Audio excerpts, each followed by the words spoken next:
Hello and welcome to another update video about LINK Chainlink. So LINK continues to be in this sideways range in that it has been for over a year basically. We have still the unchanged situation that we could be selling off to the downside because it is just sideways movement in which we are basically operating here in this range between $5.30 and $9.50, a very well defined range. Therefore, I also think if that range breaks at some point, we really have go time and it really goes. Yeah, it depends obviously in which direction the range is breaking. My anticipation would still be to the upside, but I cannot rule out at this stage another low.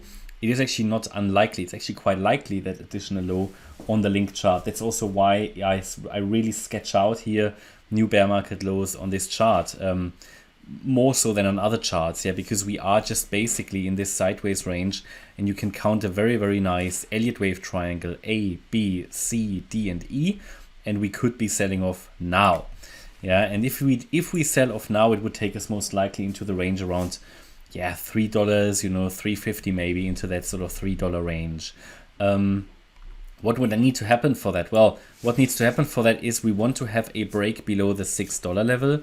Basically, that 78.6 retracement here of the advance that happened between December and February, because that would basically invalidate, or well, make at least further upside very unlikely. It wouldn't strictly invalidate it, but it would make further upside rather unlikely here in a third wave. But this is exactly the count I'm focusing on, the more bullish perspective, yeah, where we rallied in a wave one, came down in an A wave, moved up in a B wave, an overshooting B wave, and we're now coming down in a C wave.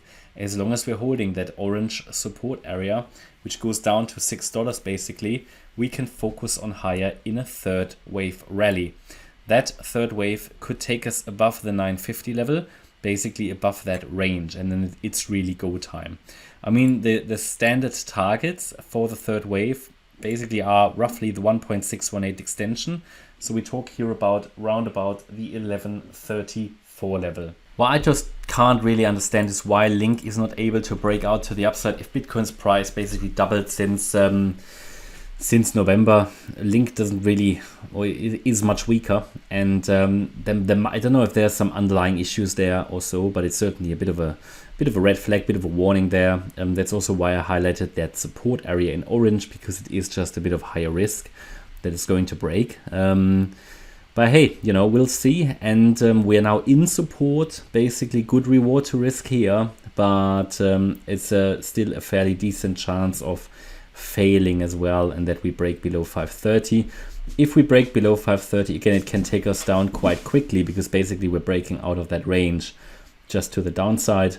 All in all, I think we need a bit more patience here on the LINK chart, and as soon as we see a decent development out of this orange support area, we have the next sense of in which direction it's going. I currently anticipate here a move to the upside, but the $6 level is the pivot we need to observe. That basically decides between further upside into that $11 region or a break into the $3 region.